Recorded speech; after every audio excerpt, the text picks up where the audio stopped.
The story begins at a printing company. The main character sits at his laptop, exhausted from drawing endless daily sketches. His boss is in a terrible mood. When a new employee arrives late, she nearly loses her temper completely. The MC stands and walks toward her.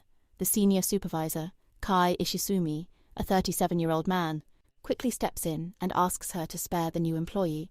He reminds her that the board meeting is about to begin. The boss, Rainer Isu, only 24 years old, responds firmly that in the printing business, even small delays can cost everything. The HR team is already exhausted from handling complaints. Without another word, she walks away, her steps sharp and controlled.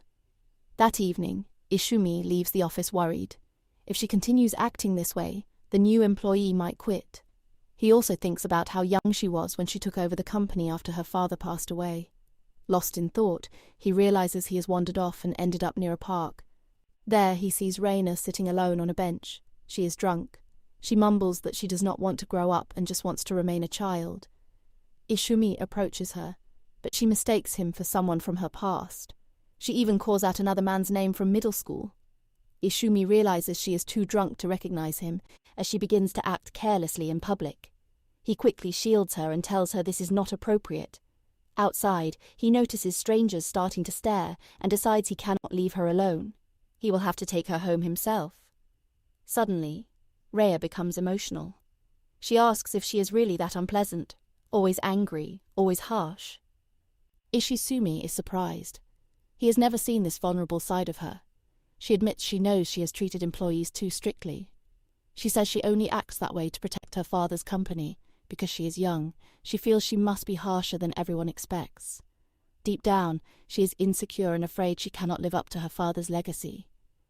Ishisumi gently tells her that she is wrong. He reminds her that she took over the company at just 24 without hesitation.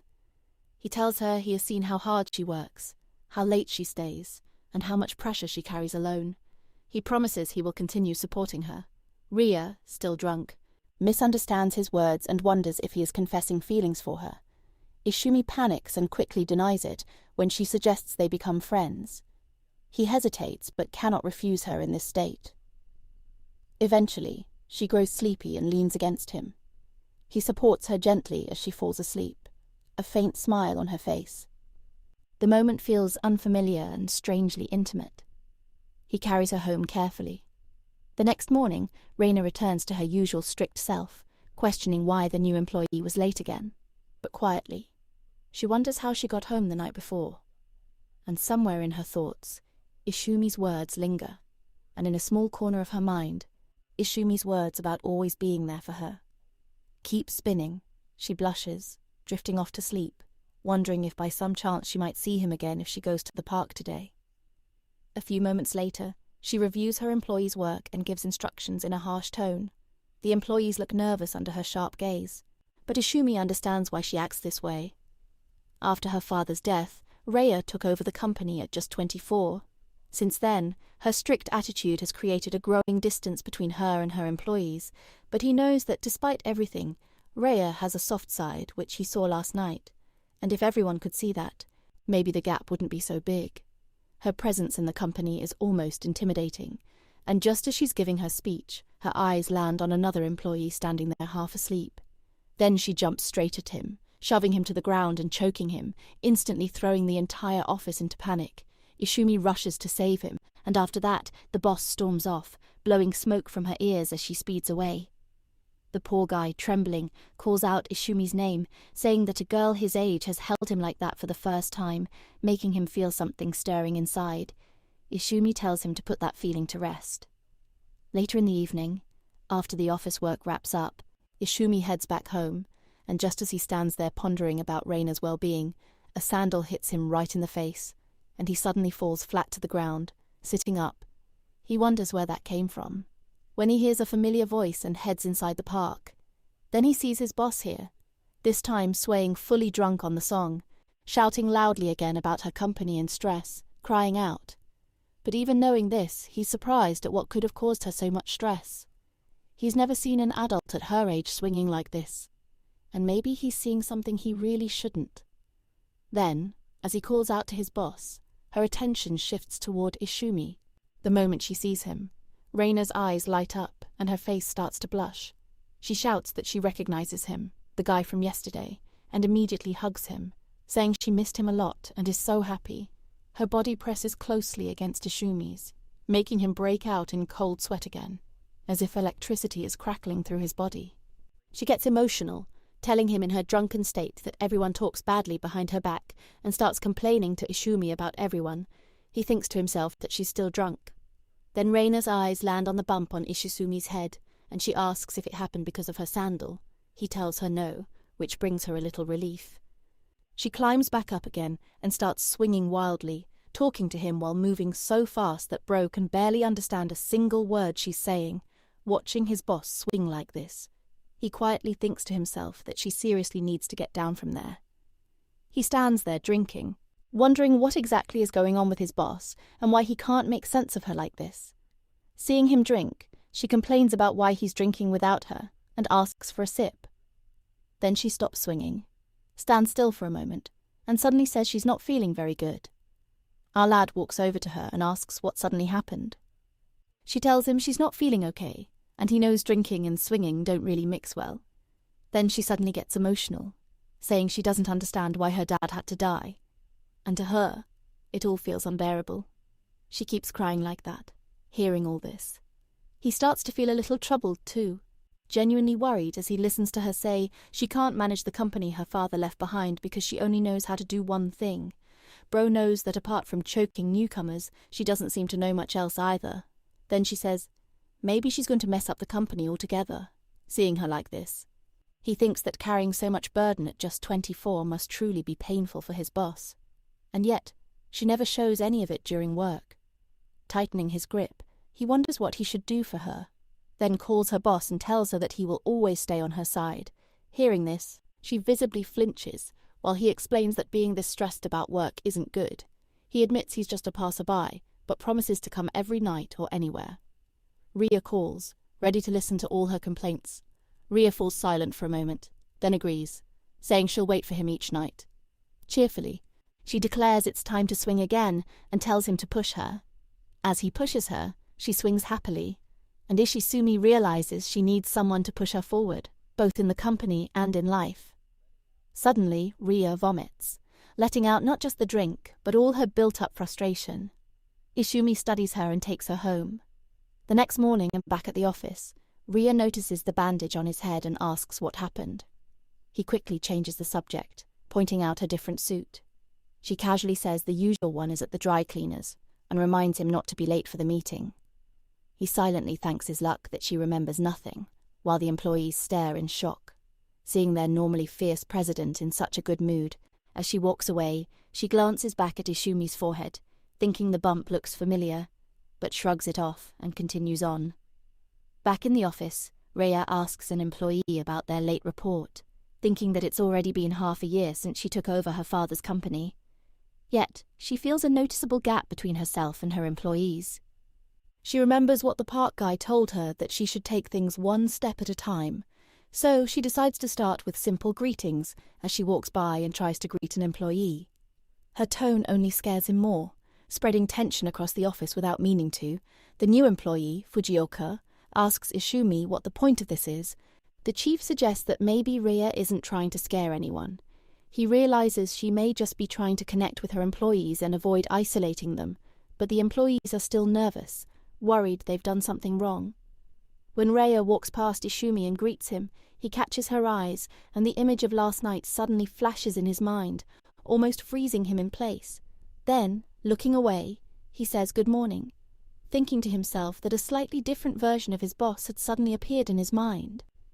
Meanwhile, a little later, Reina sits at her desk, wondering why her greetings suddenly made the office atmosphere even tenser. She figures it's probably just the morning fatigue. At that moment, another office employee enters, greeting everyone warmly and affectionately as Hannah enters. All the employees immediately surround her, exchanging greetings warmly and affectionately. Seeing this, the boss panics, watching how the employee is mingling with everyone else. When her eyes fall on Ishisumi, she sees him staring intensely, and the sight of his serious anger makes her panic even more. On the way back from the company at night, He's thinking about how strange his boss's expressions were today. After all, both his boss and the employee are only 24, yet their greetings got completely different reactions from the other employees. He hopes that his boss hasn't lost her mind today. Just then, he sees her sitting by a swing that looks like a panda talking to herself. She's muttering that no one in the office thinks she's cute, while Bro realizes that his boss probably drank a little too much today. He feels that his boss has been unusually crazy today, so he calls her over. She steadies herself and asks if he's arrived, and when he checks on her, she starts saying that everyone in the office called her ugly today. But he asks if she's telling the truth. Who would ever say that to his boss? She insists that they did, adding that she won't go back to the company now. She starts complaining that a guy named Ishumi at the company didn't treat her well. When she greeted him, he looked away, but when a cute employee greeted him, he got all lovey-dovey. She even says that the guy should be fired. Hearing this, Ishumi suddenly fears for his own job. He tries to explain to her that maybe the guy, Ishumi, wasn't ignoring her on purpose, but she angrily asks if he's taking Ishisumi's side, since she doesn't really know that Ishumi is the one she is depending on right now. He goes on to point out that there's always a difference between a regular light-hearted employee and a boss's tone, and perhaps that's why she struggles to fully blend with her employees as a leader.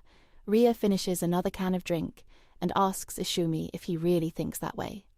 According to her, employee responses like his either make her feel terrible, or if he's telling the truth, make her insanely jealous. Ishumi listens, worried once again about her. He thinks that she became president at the same age as some of the employees, skipping all the usual steps, which explains why they're so nervous around her as she starts talking about more depressing things. He calls her over and tells her he knows how much she's carrying inside.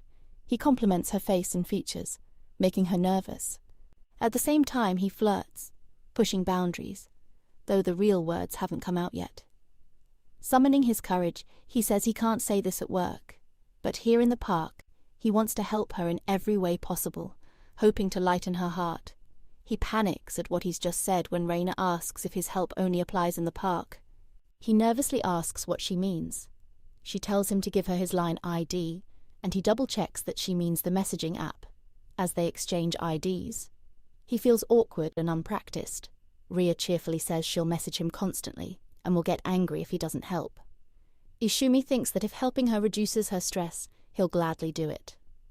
Then she sees his nickname Zumi, and he feels confused. She asks for his real name, making him panic. He worries that if she finds out he's actually her employee, things could get messy. Nervously, he admits his real name is Ayumi, and instantly regrets it. Suddenly she hugs him, saying she'll stay in his care and calling him by name affectionately. His phone slips from his hands and he freezes, realizing there's no turning back. The next day in the office, he receives a message from Reina. He feels happy but anxious. If he doesn't reply, she might get angry, just as he's about to send a sticker. His junior pops up and teases him, sending him into a panic. Ria wonders why there's so much commotion. She checks her phone and sees a hugging sticker, panicking for a moment. Then the junior delivers documents, surprising her again. She thanks her and admires her president silently before leaving.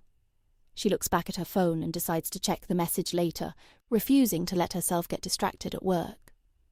The next morning in her flat, Reina messages too, thinking to herself how happy she is, because he always replies on time. Remembering the hug from last night makes her blush even more, and a rosy warmth spreads across her face from the embarrassment. But she feels quite embarrassed by it all, and wonders to herself how she gets so bold after drinking. She also thinks that because of the darkness in the park, she can't even clearly remember Ai's face. Yet talking to him makes her feel better. Then, in the middle of their conversation, she asks how she should behave with her employees. Izumi advises her that she should sit and eat with them, which might help build better interactions. Later, when she heads to the office, it's soon lunchtime. Seeing her employees around, Rina glares at them briefly, then grabs her lunchbox and makes her way toward the break room. As she peeks through the door, the other employees immediately get nervous, wondering what their president is doing here and why she's secretly staring around. When Ishumi turns to look, he thinks maybe Rhea has followed her morning advice from the news, but wonders why she isn't coming inside. Seeing the atmosphere in the room, he realizes the employees are acting like prisoners being served their meal. Except for Fujioka, who clearly is enjoying it, Ishumi notices that Reina is already nervous and decides to invite her over. He calls out that she's welcome to join them. She hesitates, saying she's busy, but then sits down next to him. When he asks if she made her lunch herself, she explains it's for health reasons, while he's distracted by their earlier conversation. As soon as she opens her lunchbox, something resembling monster soup makes him break into a cold sweat. He hadn't realized his boss could be so disastrous in the kitchen. Trying to hide his shock, he comments that it looks boldly unique and jokingly asks if he can track her cooking skills. When Rhea insists she shares her lunch with him, he realizes she put real effort into it to connect with others, though eating it feels almost poisonous. Meanwhile, Rhea watches a junior employee teasingly compliment the meal. As Fujioka rants about how spicy and torturous it is, Reina suddenly places her hand on his face, spinning his senses completely.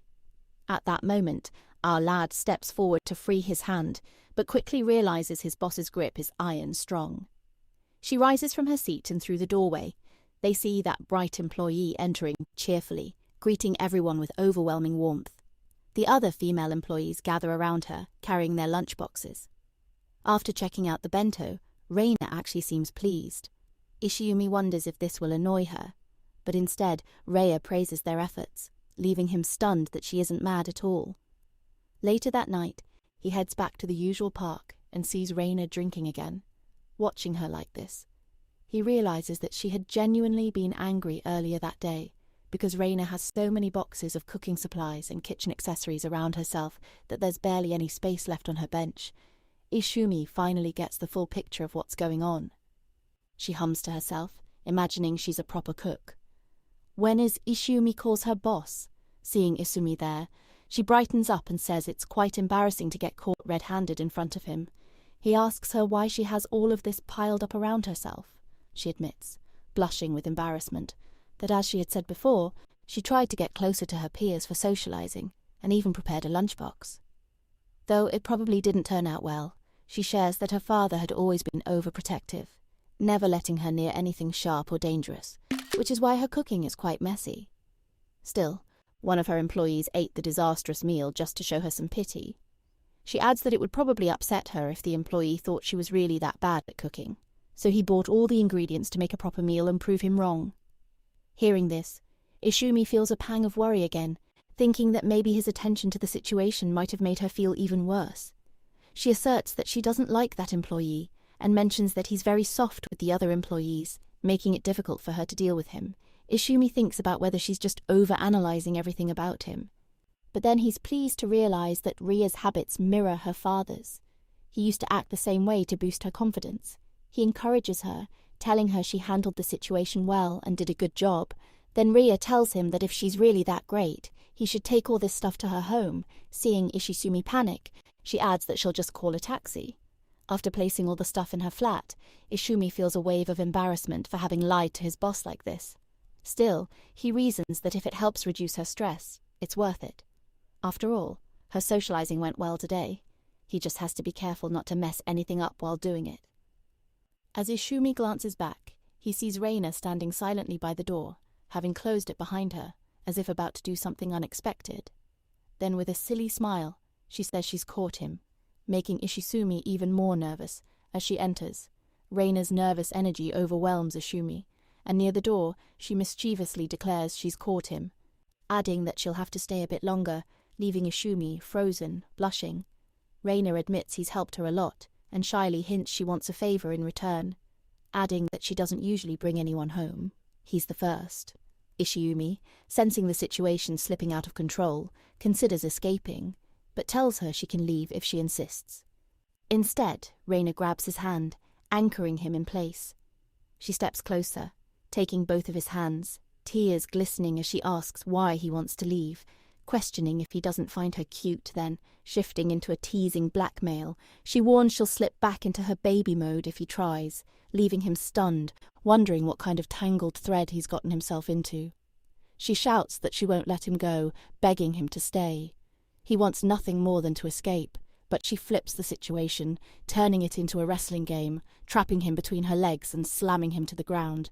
She squeezes his arms tightly, pulling him close, and declares she won't let him go.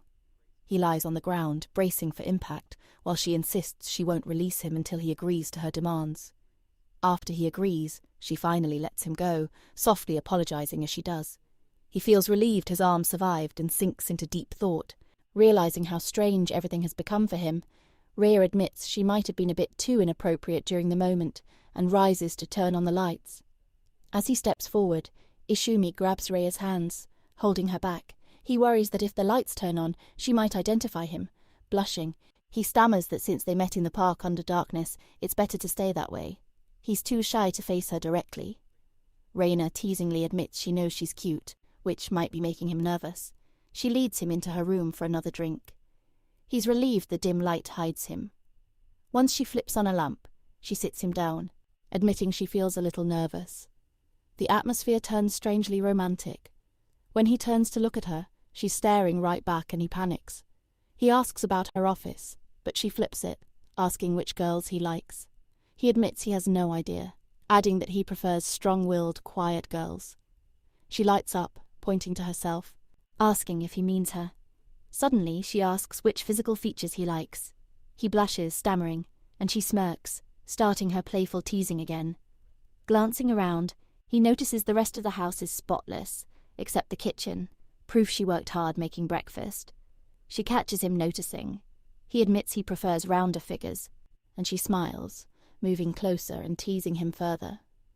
She begins talking about her work routine, saying that despite the exhaustion, being with him lets her feel like a regular girl, instead of always the boss. She admits that when he's around, she gives her best, and when he's not, she struggles. He tries to act normal, saying he hasn't done anything special, while she shyly requests he spend the night. Tension builds in him, chest tight. Suddenly, a sharp pain hits his stomach. He panics, thinking of her cooking, and bolts. Rhea stands at the door, calling after him. The next morning, she wakes up embarrassed, unable to believe her reckless behavior. She worries he's upset since he ran off in pain and hasn't replied to her texts. Her eyes land on the sofa where Ishisumi's phone lies. She picks it up and immediately recognizes it. The next morning, Ishumi wakes up in his flat, and as soon as he opens his backpack, notices his phone is missing. He starts searching frantically, checking every corner of his place, but it's nowhere to be found. After a thorough search, only one thought crosses his mind. Maybe he left the phone at his boss's house. Dressed and standing outside the office, he drifts into deep thought, realizing that just standing there serves no purpose. Yesterday's mishap, triggered by his stomach pain, had turned into a massive mistake.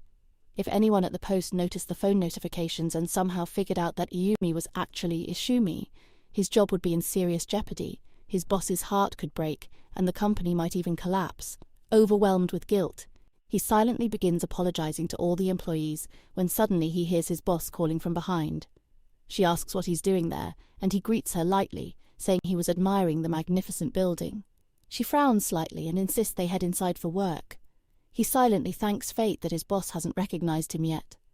But then his eyes catch his phone tucked into her coat pocket, and before he can react, she slips it on. He watches as his boss sits in her chair, staring intently at the phone.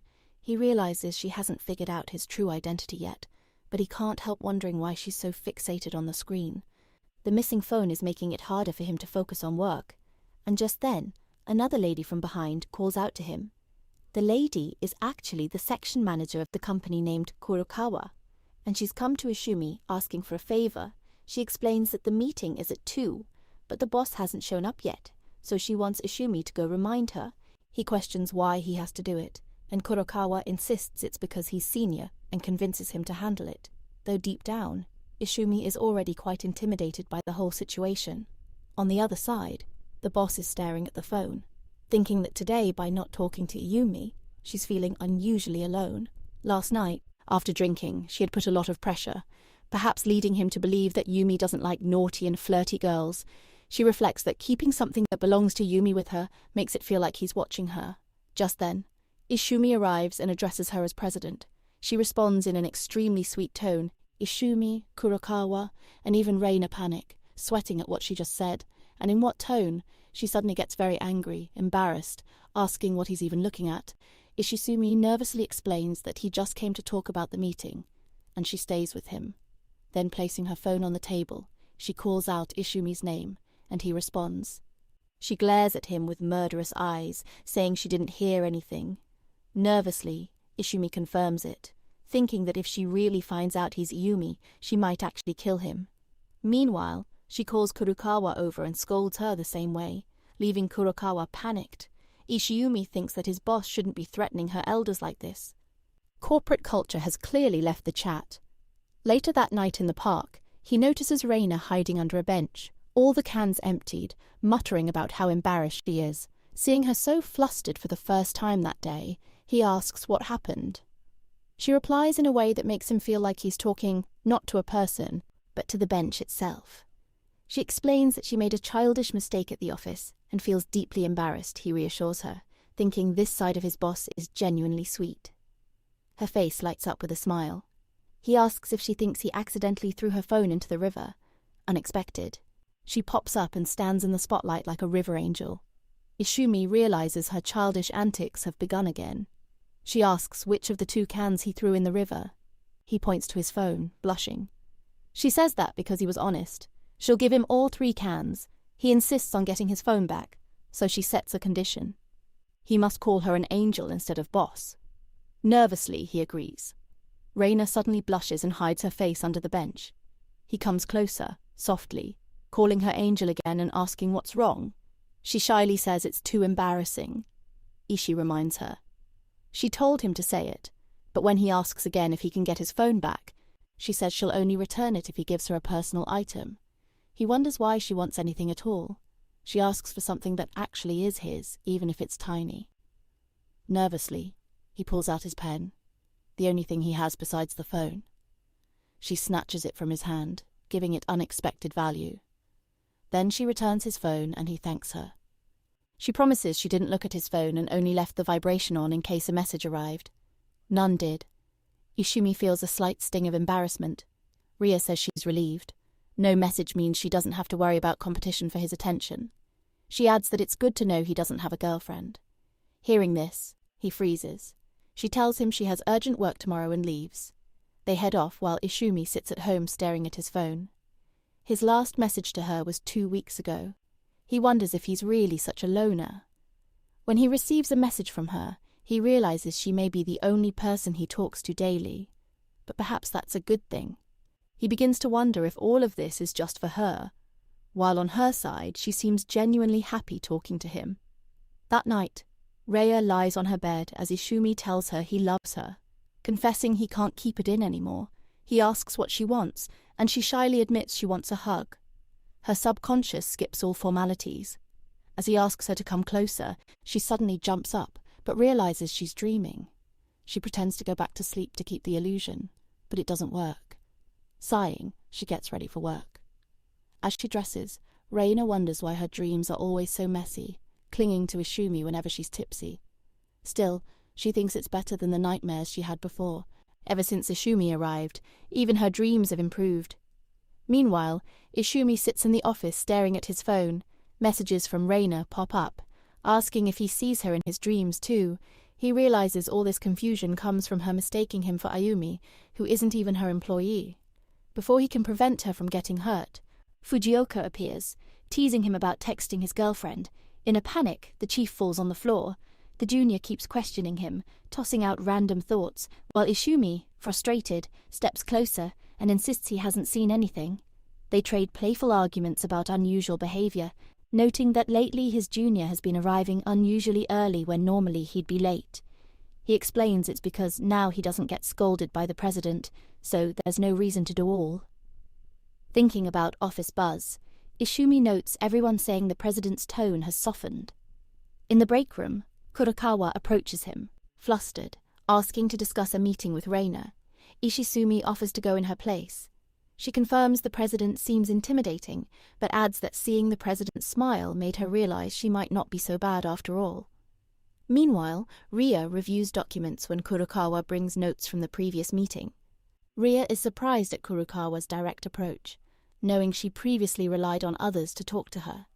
Now, as a promoted section manager, Kurokawa is trying to build a friendship. Ria thanks her. Ria grins at her, making Kurokawa even more nervous.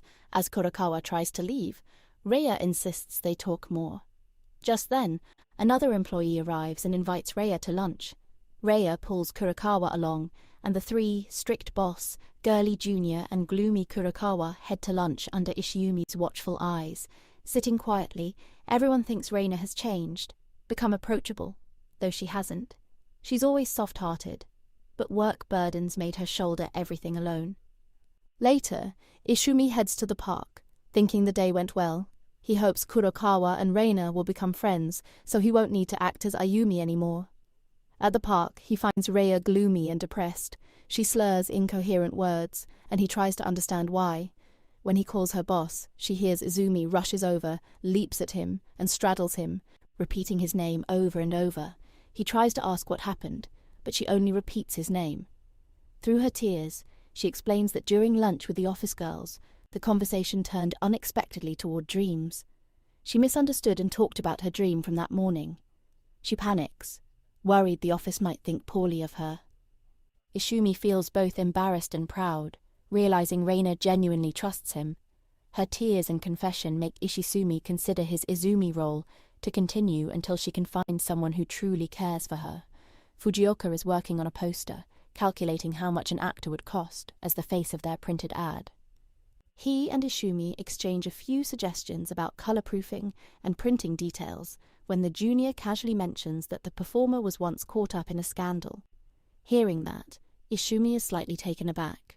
Budget meetings rarely include scandals. The junior goes on to say that he had been caught in an adultery case. Hearing this, Ishumi feels his panic spike further. He immediately goes to Raya and tells her everything.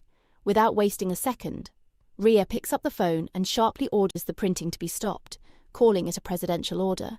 Raya slams the phone down in anger and thanks Ishumi for saving everyone today. Ishumi then sends his junior away on some task behind them. Hana says that all of this was quite strange and tells her that she should never take interest in that kind of boy. Then suddenly she asks Raya about her type. Hearing this, she is startled, and Ishumi is also stunned. Raya hesitates and makes an excuse, but Hana senses the president is hiding something. She asks Raya what she knows about the person she likes, but Reina admits she doesn't know anything specific. Hana points out that Raya clearly has no knowledge, prompting Raya to decide the conversation should end and they should return to work. She reflects that whenever she meets Ayumi, she's so intoxicated that she can't remember anything clearly, not even his face. Determined, she resolves to learn more about him from now on, cementing that thought in her heart. Later that night, Ishumi gets late and decides to inform her, but stops, thinking Raya must still be completely drunk. But when he reaches the park, he sees Raya sitting on the bench, her drink untouched, and she is quietly telling herself that she won't drink today. Self-control scheduled a brief appearance. Seeing her like that, he suddenly hides behind the bushes. Raya glances that way, but assumes it's nothing. Ishisumi, panicking, wonders why she hasn't taken a sip yet, while Raya keeps talking to herself, saying she won't drink today until she meets Izumi. That's when Ishumi realizes exactly what's going on. He watches her secretly, and sees Raya pull a can from her shopping bag. Losing control for a moment, Ishumi immediately understands that she's reached her limit. But then Raya puts the can back. She gets up from her spot and starts jogging around the park, heels on, while Ishumi thinks that jogging in heels could be quite a problem for his boss. She returns to the bench, breath still heavy, while Ishumi waits, watching, wondering when his boss will finally take a sip. She pulls a can from her shopping bag, holding it in her hand, whispering to herself that she has a secret weapon. Then she pulls out a non-alcoholic beer, saying she'll take it as an excuse and won't get drunk. She opens it to check and starts sipping slowly, her joy bubbling over as she can't hold herself. But she knows this will work. After drinking, she feels a bit relieved and hiccups slightly, calling the beer really good as she walks along, chatting to herself and telling herself that this is perfect for a day when she shouldn't be drinking. Ishisumi hides behind the bushes, watching all her actions closely, waiting, even after drinking the beer. She can't seem to put the can down, her craving for it growing stronger.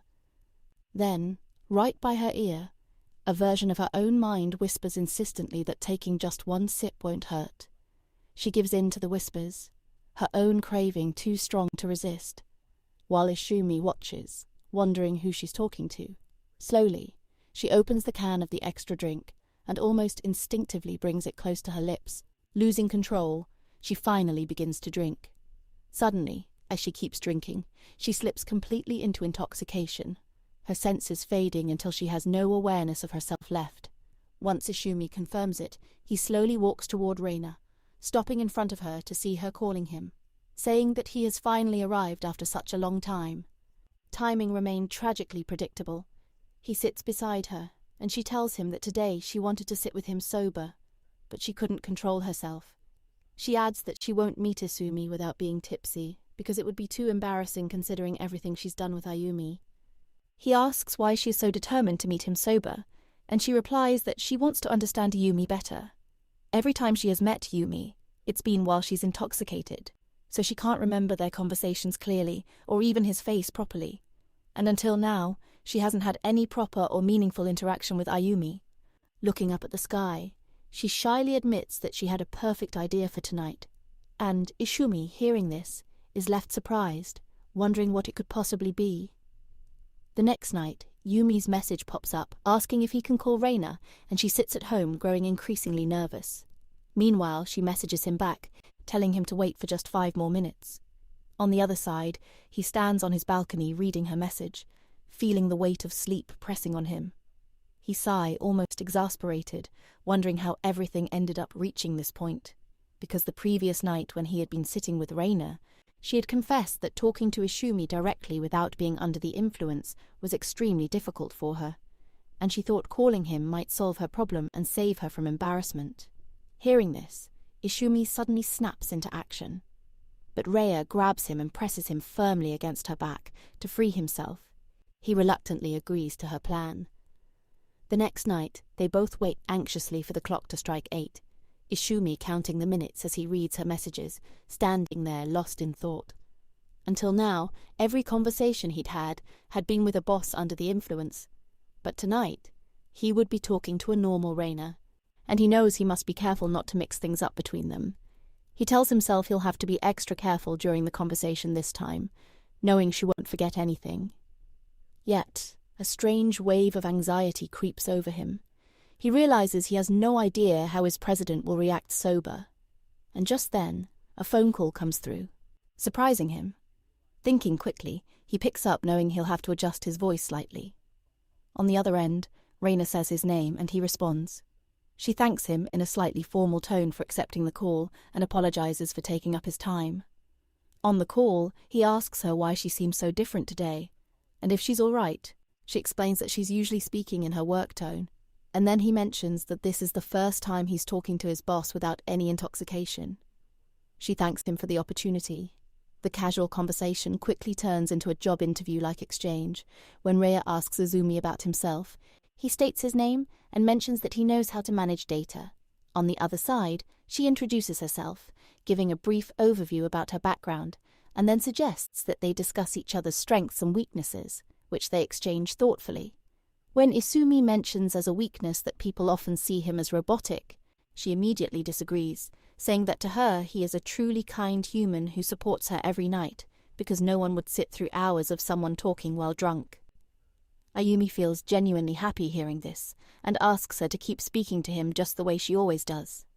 She blushes slightly, growing a bit nervous, and he asks why she paused while Reina feels the urge to drink out of embarrassment, but can't bring herself to do it, and they continue exchanging a few more words. When she checks the time, she apologizes, saying they've been on the call for hours, and tells Izumi not to overthink their conversation. While Rhea feels a little down and asks what his ultimate goal is, Yumi doesn't fully grasp her point, so Rhea explains that she knows he's a work-driven person who's always busy, yet he still makes time for her and never takes advantage of it. He says that's fine, but Rhea adds that she often gets upset if he doesn't respond within 5 minutes. She asks why this happens, while Izumi thinks maybe the interview isn't over yet. He explains that during his job hunt, he initially received no significant offers. Finally, one company interviewed him, and he felt embarrassed in front of the president. Yet, for some reason, the president still hired him. When he later asked why he was chosen, the president told him it was because he always listened carefully and could step in to help when others struggled. That day, I realized the president had recognized a new kind of strength in him. He adds that he never got a chance to properly thank the president before he passed away, and he shares this story with Rhea as an example. She too is always so committed and energetic in her work. Suddenly, he apologizes for going off track and returns to Rhea's question. He enjoys listening to her talk and perhaps even relishes it, adding that every moment spent with her is the best. Rhea is slightly surprised, and he immediately apologizes again. A faint clinking sound interrupts them. He asks if she's drinking just as she stands by the fridge holding a can. She thanks him for sharing so much about himself, saying she now understands what she wanted. Yumi is surprised at how quickly she got what she needed. She reflects that her story at this age is silly, but she notices how he treats her almost like a child taking care of her. She knows she's not especially attractive to him, yet she confesses a little, and in her drunken state suddenly shouts to ask where he is. He reacts immediately while Rhea struggles to stay composed, blushing. She warns him that if he doesn't make a move, she'll get angry. She tells him to get ready, sending cold sweat across him. Rhea lies on her bed, having ended the call earlier, and decides that now, having said everything, she will stay in full, super-aggressive mode whenever she talks to Yumi. The next morning, as she wakes, she wonders what kind of aggressive show she should put on. Having never had a boyfriend before, while getting ready for work, she notices a TV program featuring a fortune teller who predicts that today she will meet an older person of the same gender wearing glasses. Meanwhile, at the office, Kurokawa sits reading a new manga chapter, enjoying the quiet free time. Suddenly, she hears the president's voice behind her. Rhea tells her she needs to talk for a bit. Kurokawa shivers, terrified. Rhea's tone makes it feel like she's been summoned for a deadly game. Before she can react, another employee approaches briskly, but Rhea stops her, insisting that something important is happening. Then, realizing it might be right to include the other employee, Rhea calls her over as well. Kurokawa panics in the background, sipping black coffee during the meeting. Kurokawa sits quietly, wondering what the matter could be. Rhea states that this isn't something to discuss during work, which makes Kurokawa even more nervous, fearing she might be fired, as she reflects on her own actions, making excuses to read manga, snacking on company treats, hiding in the bathroom. She worries that her junior might replace her. Just then, Reina calmly tells her that what she really wanted was simply to talk to her. Hesitantly, she asks what she should do if she ever makes a move toward a man older than herself, and hearing this, Kurokawa breaks out into an even heavier sweat. Stunned by the question, she excuses her question by saying a friend had given her dating advice, and that she didn't know much about love, so she's asking carefully. But Kurokawa can tell from the blush on her face that much of this is for herself. Kurokawa wonders how she could even give advice when she spends all her spare time reading manga, and she figures the junior sitting with them might actually be of some use in this matter. Rhea explains that's why she brought Hana along, but the junior blurts out that she's been waiting for all these romantic developments. At the end, Rhea tells Kurokawa that her hope rests only on her, leaving her wondering how to respond. She's surprised because ever since she started learning more about Rhea, a whole new side of her has become visible. She starts thinking that the previous president was better because when she first joined this new company, she couldn't fit in at all. That president had noticed everyone, encouraged interaction, and helped her adjust. Without that, she might have left the company long ago. She thinks that now, if the conversation turns to this president's daughter, she's running the company in her father's place and doesn't interact much. Still, deep down, she knows Reina is a new girl trying to settle in, so just like Rhea's father once helped, she should help her too. With that in mind, she steels herself to give dating advice. She takes off her glasses to clean them and says she's ready to give a little advice. Hearing this, Rhea is surprised, thinking she picked the right person, while Kurokawa quietly decides she'll help Rhea as much as she can. She steels herself, ready to give advice based on all the knowledge she's gained from manga, and begins to instruct while Reina sitting there starts paying close attention to every word she says. Night falls, and as Rhea leaves the office, she instructs everyone to turn off the lights after she's gone. Ishumi thinks that he'll have to wait a bit once she's left, letting go of the drink invitation he had for the other employees since sitting with Reina in the park at night has already become part of his routine. After a while, as he leaves the office, Ishumi thinks it's a good sign that the president went out drinking with some office employees today. He messages her during this time, feeling pleased when he gets a reply saying she's waiting, but seeing it makes him a little nervous. He remembers what Reina said, but he knows he has to hold himself back until she finds the right person for him. Meanwhile, thoughts of her keep surfacing in his mind, and he struggles to discipline himself. He goes to the park and sees Reina turning her face away, asking if he's arrived. He looks at her and wonders what suddenly came over her today. Apparently, Boss Mood Swings now have a premium subscription. At that moment, he has no idea what's running through her mind. Ria sits completely absorbed in Kurokawa's words, having absorbed all the manga knowledge Kurokawa had fed her brain, thinking she just needs to ignore her crush a little. Yashumi wonders what's wrong and asks if something's bothering her. She turns toward him angrily, and the sight of her face makes Yashumi nearly faint.